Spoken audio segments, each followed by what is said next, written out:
In our morning show studios today, always pleased to have Senator Sarah Keyeski, who serves Wisconsin's 14th District, in the studio. How are the roads, Sarah? Oh, they were a little dicey, Were they? honestly. Yeah. I think I might need to get some new tires. I did that. I was proactive this year. I did that on Friday. Oh, you are so smart. I usually kind of discover that as I go, sadly. And you put a lot of miles on your vehicle during Oh, my gosh. Yeah, I really do. Yeah, it's been remarkable. I've already gone past the warranty that I had. I just took it in, and I was like 4,000 over the warranty, and I shouldn't have gotten the warranty done yet. And so I was like, yeah, I've been putting on a lot of miles. So unfortunately, I'm going to have to pay a pretty penny because my issues are not under warranty anymore. So winter is here. You got your Christmas tree, right? We did, yeah. We went to Larson's family farm. It has this lovely Christmas tree area. It's under the Baraboo Bluffs. It's really lovely in Merrimack. And we picked out our Christmas tree and put it on the top of our truck and looked like the Griswolds. It was pretty funny. If anybody knows that story. Was there a squirrel in the tree or anything like that? No. But it was really big, and so I'm not sure. It's taking up most of our living room right now. It's so hard because it's so, when you're looking at a real tree in a forest area, essentially, right? It just doesn't look the same as it does when it gets in your house. It's humongous. Yeah. I love the scent, though. I love the time of year. And I love a real one. Yeah. No, and picking it out, and it was just like fresh snow. It was glorious. Well, the last time you were here, we were talking about some of the things that were on the agenda. There was a bill for postpartum moms that you were a part of. What was the status of that? Yeah, so it was a wonderful bill. It was asking that moms that have delivered a child, instead of having 60 days on Medicaid, they would have 12 months. So they would have the full year. Because as we know, there are issues that come up after having a baby, like postpartum depression, right? Or sometimes infections happen, or issues that are medical and necessary to address beyond the 60 days. And so it was a really great bipartisan bill. It was passed in our Senate in November. Maybe October, pardon me, 32-1. And so it was really exciting because it's really a bill that should be passed and is needed. Unfortunately, it is sitting in a committee without a hearing in the Assembly. It is in Speaker Voss's committee, and it has essentially gone there to die. It will not get a hearing, it looks like, so it obviously will not get passed by the Assembly, and so therefore it cannot get signed into law. So it's one more situation where there's a lot of frustration because this one was really important to a lot of people across both parties, and this is showing kind of how politics can be very dysfunctional, even with the power of one. It's interesting, and not all of us understand how state government works, but it seems like, did it get pushed into the back burner then? Or, were there things that they feel are more important at this point? Well, it's unclear. Like this happened to another bill. It got passed 32-1 in the Senate. And this was a bill requiring insurance companies to allow extra necessary testing to be done, like an ultrasound, for example, if a woman has dense breast tissue and they're trying to determine whether or not they might be struggling with breast cancer. Because with breast tissue that is dense, it's really difficult to necessarily determine some of the visual changes, and so you sometimes need advanced studies or imaging. And so that bill, again, just recently passed the Senate 32-1, bipartisan bill. It was called Gale's Law. It was after a woman that passed away from breast cancer and was a strong advocate prior to her death for this bill. And it similarly, so what happens is these bills get developed, and then they are assigned to a committee. So there's assigned to an assembly committee and assigned to a Senate committee.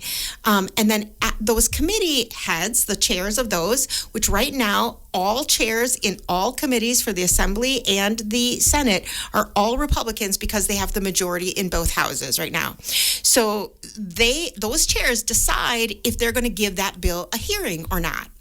That's their determination. And so for this one, the Senate chairperson of the committee it went to, they decided to have a hearing on it and then pass it out of the committee and then took it to the floor. Went to the floor, and then we passed it, again, 32-1. In the assembly, it also went to a committee, and the chairperson of that committee that it went to, Speaker Voss, and it is now sitting in that committee with no hearing, which means it will not then have the ability to be voted out of committee so that it could be voted to go to the floor of the assembly and therefore voted on by the 99 representatives. Again, it's bipartisan, even in the assembly too. And so what happens, I think, is there's decisions about, on this one, the word on the street is Speaker Voss is concerned about the cost to insurance companies because they've lobbied him about this bill for the breast cancer issues. And so he's, in my mind, kind of determined that their financial well-being is more important than perhaps the health and betterment of women. I mean, honestly. And so unfortunately, it has, again, gone there to die very deliberately. And those that are on that bill that are Assembly member Republicans even feel frustrated. But that's how it is. And that's the broken part of it. So it will not be passed this session. I was going to say, what's the lifespan of that then? Does it hang around? Right. So again, all these things I'm learning too, right? So I thought, well, if it's passed in the Senate, then maybe like a little later it could be passed in Assembly. Nope. What happens is once the session is done, so it's like the schedule is a biennium. So like 2025 and 2026 are the years that we have a session calendar already pre-designed, again, by the party in the majority, so the Republicans. We have only had 8 session days in the whole year of 2025, which is remarkably small number. We've been the least effective, the least session dates scheduled in I don't know, maybe 10, 15 years, as I understand. Normally you end up in session days. Again, that's where all of you come together and you vote on bills, either to pass them or not pass them. That's the legislative work. And so usually you maybe are in the teens, maybe sometimes even in the 20s of days. We're at 8. And so, and again, it's decided, like, how much do they want to get done? What bills do they want to pass, if not, right? So next year, 2026, we are scheduled currently to be done in any session dates by April. So from that point on, April till elections in November, you basically are not on the floor for passing any legislative bills. And so if it wasn't passed by, let's say, April, it dies completely, and you have to start all over again with developing the bill, sending it to committee, potentially having hearings, all of that. So, and this happens year after year of certain bills that can be popular, but if there's people that are willing to hold it up, it can be held up by one person. Yeah, it's hard to have, to feel bad for insurance companies. Yes, exactly. I mean, I think, we're seeing them make huge profits, right? Across the board. And to make determinations like this, I think is, honestly shows a priority that feels very cruel to me. Mm-hmm. Another hot topic, we've talked about it on the program quite a lot, but school funding. Oh my goodness, You know, yeah. it seems like we go round and round about that every time. And it's so complicated, and I think that's, part of the dilemma about it is it's really hard to understand. And so the simplicity can be thrown out there like, oh my gosh, the Republicans, they allowed a increase to special ed funding in this last bill. And so it can sound really great. The reality is that is a small piece of the puzzle.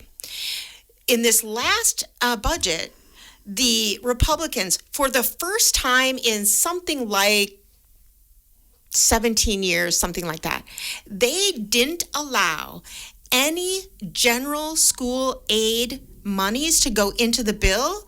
So nothing additional. So when you have inflation, right? Year after year after year, we have inflation to costs like heating the school buildings, gassing up the buses, paying for the health care of the teachers, the administrators, the cooks, etc. All of those costs are constantly going up. They did not give any inflationary increase to general school aid, not a penny, for this year or next year. And so schools now are once again like strapped because they are going based on then amounts of money that are completely not keeping up with inflation. This issue started in 2009 when there was a decoupling from inflationary increases just being automatic. They haven't been. And so what happens is, basically you hope and pray and cross your fingers that the party in charge, which has been Republicans for, I believe, 30 of the last 32 years, they have had a majority in at least one of the legislatures. And so they get tons of power about this. And so what's happened is they've made consecutive decisions about limiting how much school aid is provided for schools, public schools, and it's not keeping up with inflation at all. And so if you look at the disparity between, the per pupil spending that is coming from the state tax roll, essentially, our general aid, it is $3,400 below costs keeping up with inflation. So every student, every school, for every student is getting $3,400 less than what would be keeping up with inflation. And this has happened year after year and year, and that's how we've gotten to that point. Now they've decided for this biennium, we're not going to give any increase at all. So it's maddening. It's devastating for schools. And so what's happening is they're constantly having to go to referendums. And local people that don't understand the big picture, understandably so, because I didn't either, it looks like maybe your school is kind of being a little bad with their money. Like, why are you going to a referendum all the time? Why are you always asking me to increase my property taxes? Well, it's because those are the primary ways that schools get funding. This general school aid and property tax. So if you get nothing in general school aid to increase for inflation, it's going to have to come from property taxes, because otherwise these schools cannot function operationally. This is not even for fancy things like a new building or a new stadium or something like that. This is for operational costs. Again, the cost to pay for the heating of the building, the payment for the teachers, etc. And so it's really frustrating, and it continues to happen year after year. So what do we do about it? We vote for people that care about our public schools, prioritize the importance of investing in our young people, their education, their development, our small communities, because what we have to understand too is our schools are economic drivers, especially in rural areas. Our schools are employing people, and those employees then live locally. They spend their money at the local Piggly Wiggly, or at the local Quick Trip, or at the diner, that a mom and pop might have. They're spending their money. They're paying for houses locally that pay into the taxes, right? And so if you don't have these economic drivers, these schools, you will have a mass exodus from towns. And so you're going to have more kids then go to bigger, more suburban type schools, which then means a longer trip on the bus, right? And it means our small towns are going to slowly continue to dwindle in size and economic diversity. And so it's a bigger issue than just like, I don't think we want to pay more in taxes. It's a big systemic issue that needs to be addressed. And the only way to address it looks like right now, because truly, Republicans right now do not prioritize public schools. They have allowed in this next year $1 billion to be taken from our taxes, our public tax money, to go to private, unaccountable voucher schools. $1 billion is going to these voucher schools because that is where they have decided they're going to promote and funnel our money.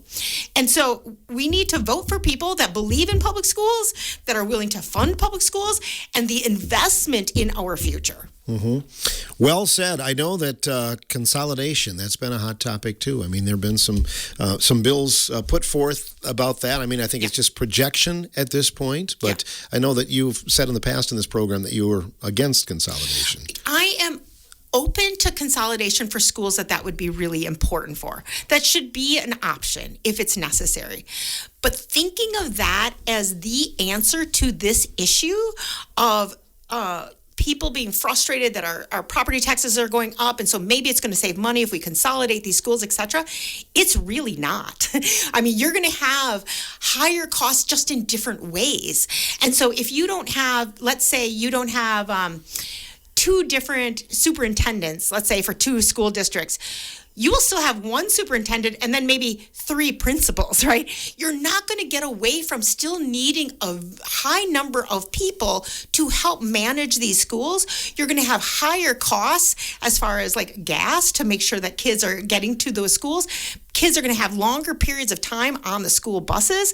Again, we're going to have impacts on these small communities where these schools are shutting down. I understand that it might be necessary in some places, but this as a global solution to the issues in Wisconsin, I think is vastly misunderstood, and I think is short-sighted and going to have implications for our state that are so negative, but we won't see those for years and years, and to rebuild will be so problematic. Right. Well, declining enrollment is what is always brought up. There are a lot of communities, and that's a reality. And that is a reality, 100%. And again, that's why if there are some places where we need to do that, it should be available, right? But we also have to recognize that this enrollment issue is nationwide. People are just not having as many kids, and people are not necessarily living in rural towns as much. But that has been changing because of COVID. People are really looking at, well, maybe this rural living is more kind of appealing.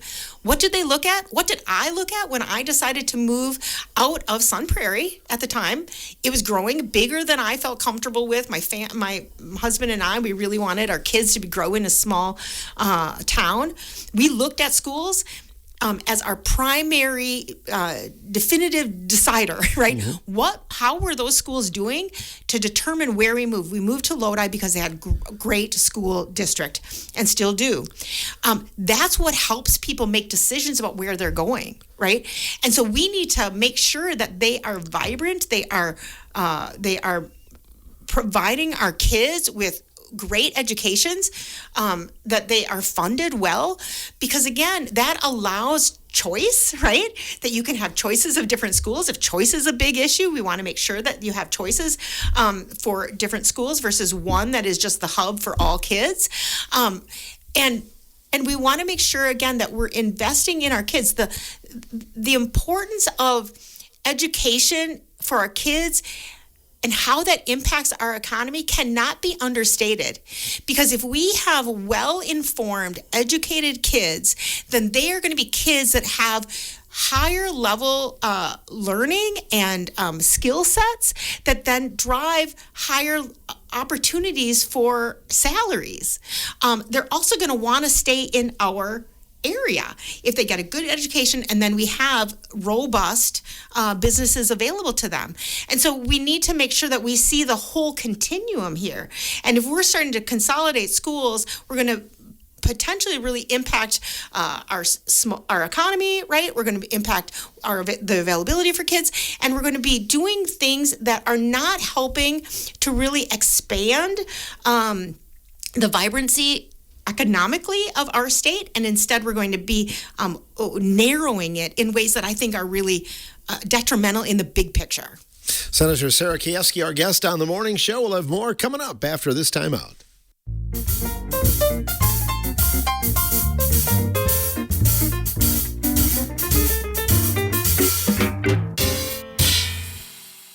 State Senator Sarah Keyeski, our guest in the morning show studios today. So glad to have her and her visit here in Richland Center. Well, you're wrapping up a first year. Maybe you could talk about your first year, highlights or frustrations. Where would you like to start? Oh my goodness. Gosh. So I've been in elected office now for almost 1 year. And I really just didn't know what it would be like. I didn't know what it all entailed. I've learned so much. So I would say it has been really fascinating. I love this job, which I did not know I would say. I absolutely love it. And I also find it quite frustrating at times. But overall, it's been just a fantastic opportunity to be a public servant. I really, really like it. So some of the frustrations, I guess, going back to this issue about bills that just are allowed to die, which is really frustrating. I understand that we probably can't listen to every single bill idea, right? But I proposed a bill in April that was basically preventing hedge funds from purchasing single-family homes in Wisconsin. Really trying to kind of address one angle for our housing crisis. Because what's happened is hedge funds have a tendency now to buy up homes, either sit on them or rent them out, and change the availability of single-family homes for people to purchase, and therefore build wealth, right? For people, not just corporations. That bill went to Senator Quinn's committee in April, and it has died there. I did not have much Republican support. I had a lot of Democrats that signed on to the bill. I had one Republican sign on, but they, have decided that that's not even worthy of a hearing. And I think that's devastating. I'm not sure it's the best bill in the whole wide world. I would want the hearing so that we could make determinations. What I've understood is it could be really useful and helpful, but I'm eager to hear the pros and cons, right? But if there's no ability to have a hearing on it, I feel like that's really unfair to my constituents, the people I'm trying to represent, and Wisconsinites who I'm trying to help, right? So that's an example. So that's frustrating. The things that I love are being able to connect with people just authentically and openly, and being able to be accessible to them. And, I've met with farmers, I've met with business owners, I've met with students, that care about certain issues, and they share those with me. And then I get to work with different agencies because, now that I'm in this role, it's quite funny. I laugh about it now, but like if I call a state department, they will answer the phone, right?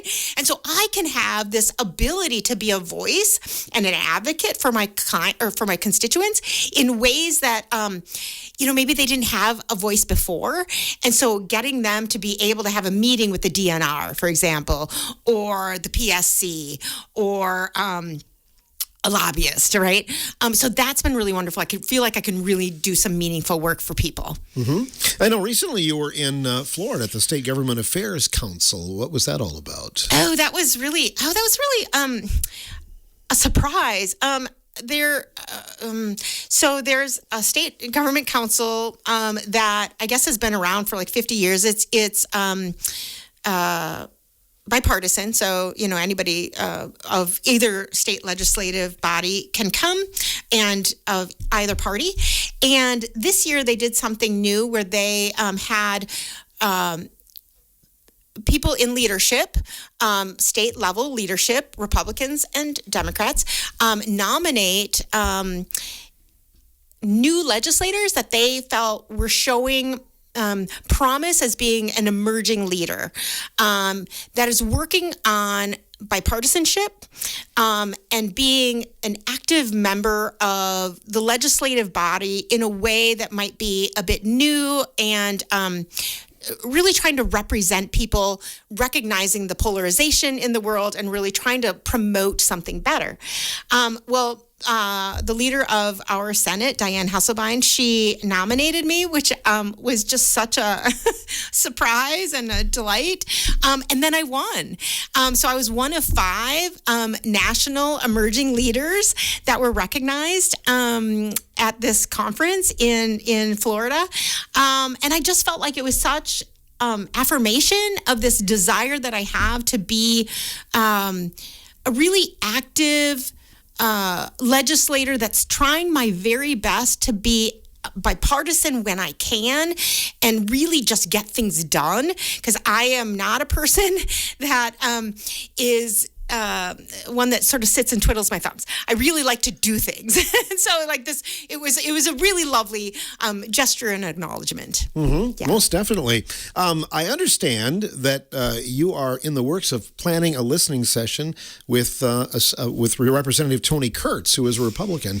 I guess I admire you both for that and being willing to at least talk about that. Oh, yeah. Well, it's so strange to me because as the senator for District 14, I have 3 assembly districts couched within this Senate district. 2 of those individuals, 2 assembly members, Maureen McCarville and Karen DeSanto, they are both Democrats. And so I've done listening sessions with them.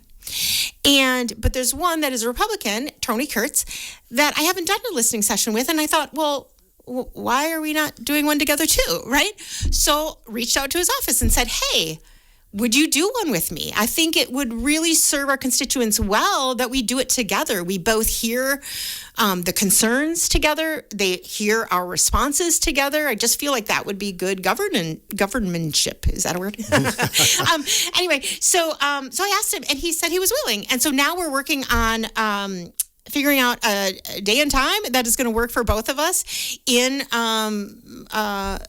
his district, part of mine, right? And I'm eager to do that. I really am hopeful that it is a really valuable opportunity for all constituents of all parties, right? Or no parties, whatever, to come and to hear us both or to share with us both what some of their concerns and issues are. My plan is to have you both on the morning show at the same time. And I know you both have kind of said that you'd be willing, but we have to kind of... I love it. Your schedules sometimes don't always do well. I will make my schedule work. That is what I have said. I will not be the person that stands in the way.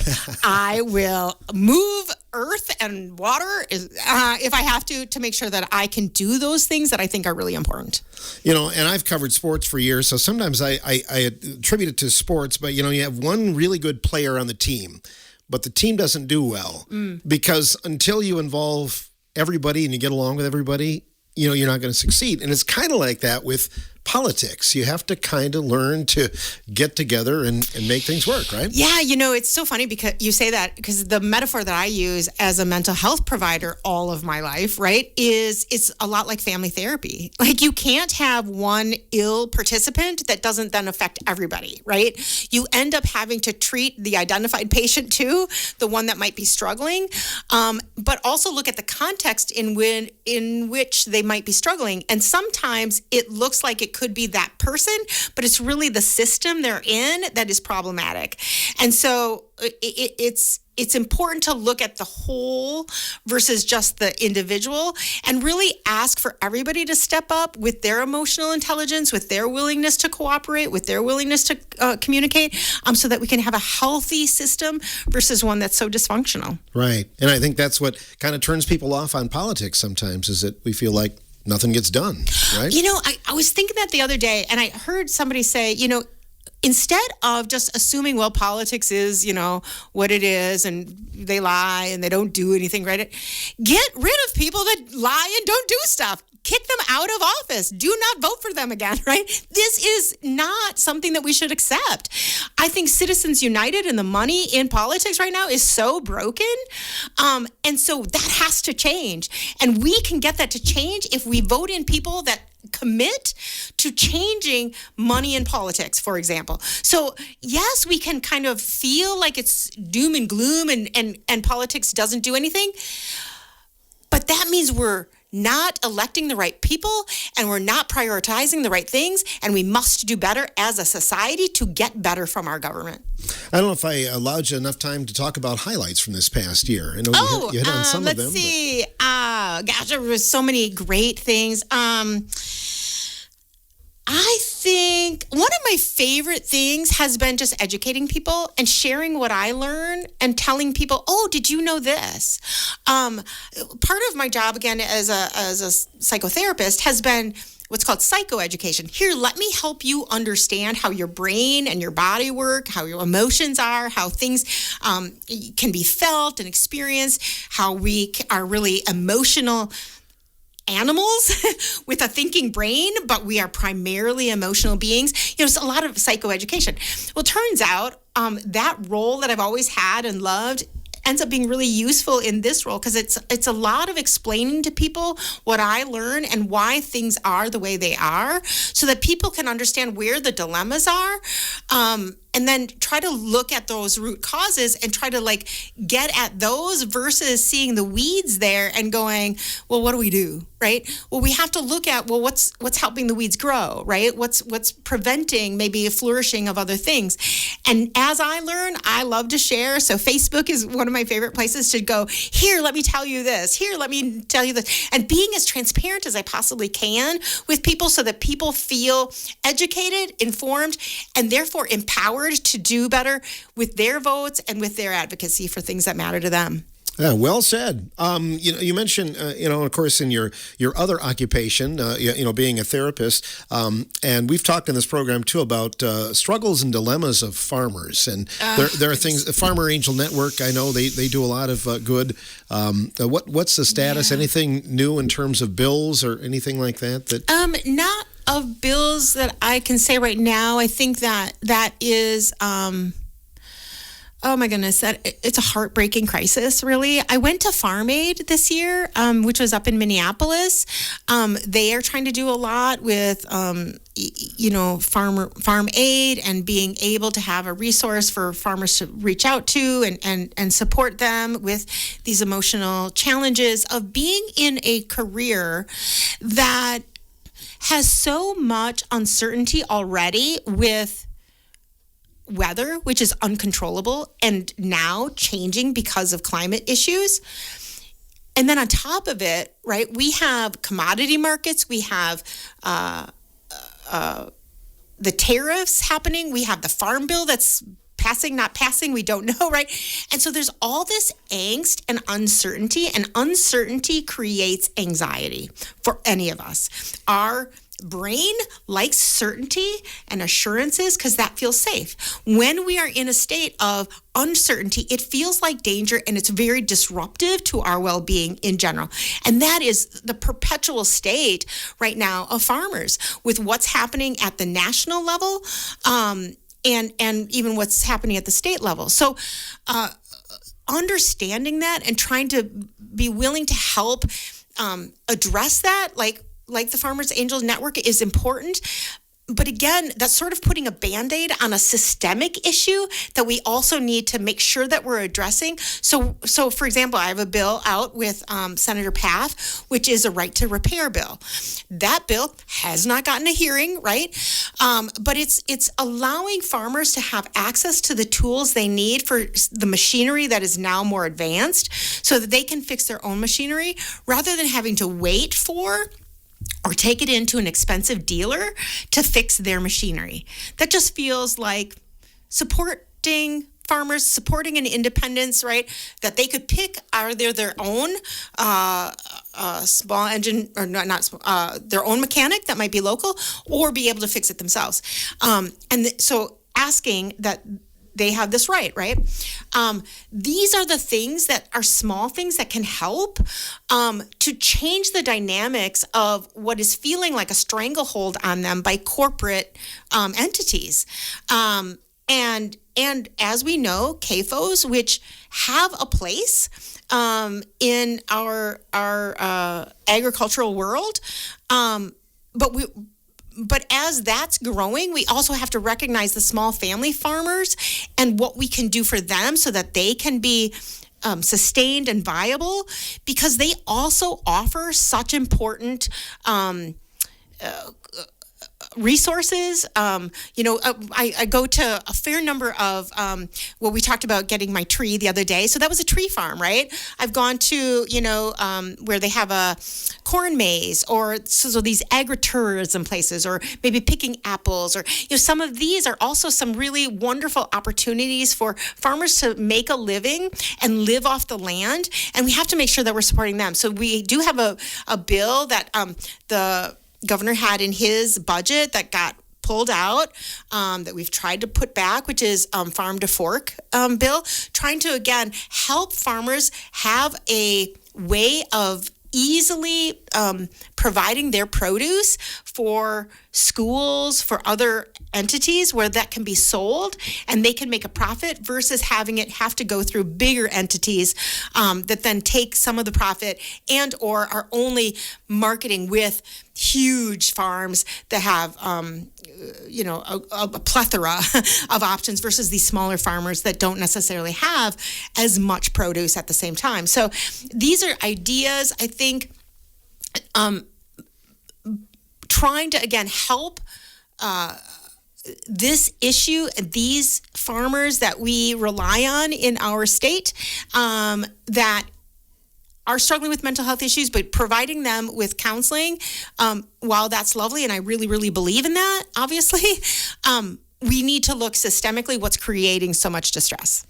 If you run a larger farm and 70, 80, 90% of your labor comes from workers that maybe are here only on a temporary status, I mean, that's another worry and concern for farmers right now. It really is. And another one, because we were just at a farm recently, and the farmer was talking about that, right? That farm hands are hiding, not necessarily coming to work, for fear of being deported. There was another person that was talking about they work on the farm and they are on the exchange, the Affordable Care Act exchange. And their rates are going to be going up so much that they're probably not going to be able to continue to work on the farm. They're probably going to have to get a different job where they have employee offered insurance.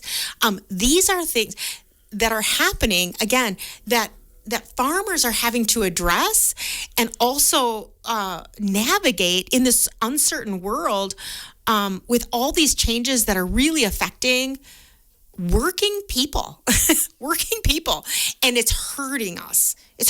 And we need to do as much as we can to protect people that are working really hard and deserve to have social safety nets, protections, and recognition that, for example, right now we still have a state minimum wage of $7.25. That's obscene. Obscene. That's actually still at the national level, right? I mean, so we're not understanding that our world is just very different now. The cost of everything is so high, and asking people to live on impoverished wages and still be able to afford these high rent prices, these high gas, well, gas is decent right now, but grocery prices, etc. I mean, it's unsustainable, and our young people are really seeing that. I have a young son that graduated from college and is struggling to even find his first job because he's in the computer science world. AI is taking all kinds of jobs. And so there's just such a different topography to the world right now that we need to get our brains around and shift some of the ways that we think and be able to go into this next number of years with foresight and creative ideas versus some of the same old unworkable policies that we've had that just aren't functional anymore. Is your family farm still operating back home? Oh my gosh. So my dad left the family farm. Well, our family left the family farm when I was in graduate school. He sold it to a family that had horses on it. And the land that we had was essentially rented out to another farmer. That land is still being rented out to that farmer, and that family with the horses on the farm are still there. Okay. Yeah. So, but it's not a dairy farm like what I grew up with anymore. Back in the day. Back in the day. And who was the top act at Farm Aid? Who did you do? Oh, so Willie Nelson was the. Oh, so you were there till the end. That was pretty late. My gosh, we were there to the end. Yes. So he was there. Bob Dylan was there. Oh my goodness! Neil Young was there. I mean, it was quite a show. It was really just an exciting place to be. Dave Matthews, I think he's helped. Dave Matthews, yes, yeah. Thank you. Bonnie Raitt was. No, not Bonnie Raitt. I'm sorry. Winona Judd. She was there. Okay. Oh gosh, I'm I put you on the spot. Yeah. I'm trying to think because there's some Jesse Waters, I think is his name. Some new up and coming artists were there. They were really great. It was so fun.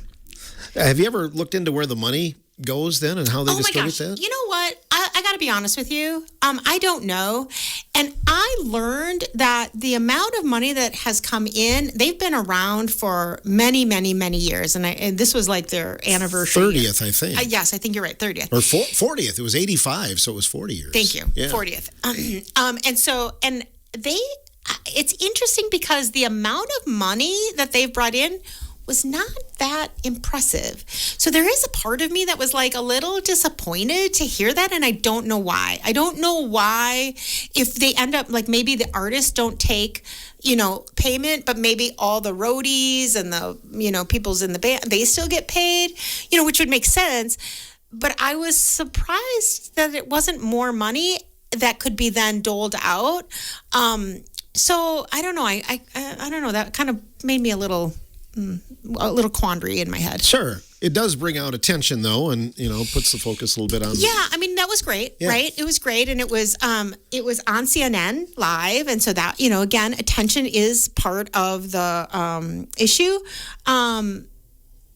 But the other question is a good one, and I'm kind of questioning it myself. Okay. Yeah. Very good. Well, thanks as always for coming over and visiting us. We appreciate that. Oh my gosh, my pleasure. I love it. We'll have you back in the new year. Please do. Goals for the new year? You've got some things right away in January? Yeah, well, so in, let's see, Thursday, I think, I'm rolling out an AI bill. It is trying to protect people from bad actors, trying to have monetary gain using deceptive practices using AI, particularly thinking about elderly individuals that might be hearing, an artificial voice on the phone saying that they're, stranded in Nicaragua and they need money, immediately wired to them.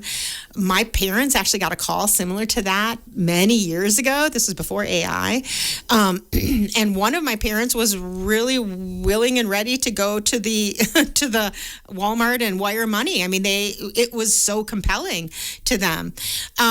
thankfully, the other parent, and I won't say which one is which one fell for it, but thankfully, the other parent, reached out to law enforcement and just said, hey, what, can you get involved? Can you save our daughter that says she's down in Mexico somewhere? And they, shared with us that was a scam or with them. So anyway, so it's something like that, because as AI is progressing in its capacities to really fool most all of us, right? There's going to be dangers with that. And we need to be, again, proactive in that and start thinking about what does that mean and what can we do? So that'll be legislation that we roll out this week. Excellent. Well, have a Merry Christmas to you and your family. Oh my gosh, thank you. Yeah. Merry Christmas, happy holidays. I hope you have a wonderful end of year and new year. We'll see you in the new year. Thank you. Senator Sarah Keyeski joining us, representing the 14th District here in Wisconsin. We'll be back with more tomorrow on The Morning Show.